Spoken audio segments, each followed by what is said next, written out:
ভ্রমণ সাথী অনেশ্বরী চ্যানেলে তোমাদের সবাইকে স্বাগত।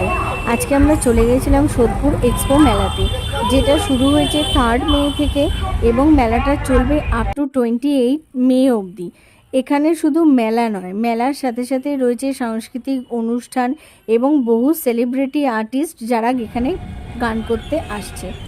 মেলাতে ঢোকার পরেই চোখে পড়বে তোমাদের বাংলাদেশি শাড়ির দোকান, জিলিপির দোকান এবং বিভিন্ন রকম হ্যান্ডক্রাফটের দোকান দেখতেই পাচ্ছ তোমরা। মেলার ভিতর কিছুটা ঢোকার পরেই তোমাদের চোখে পড়বে এত বড় একটা নাগরদোলনা। তারপরে রয়েছে হট চকলেট টি, বিভিন্ন রকম ফুড স্টল, তার সাথে রয়েছে বাচ্চাদের জন্য এরকম প্লেগ্রাউন্ড।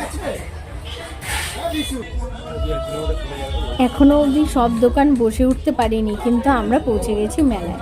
এখানে রয়েছে আচারের দোকান।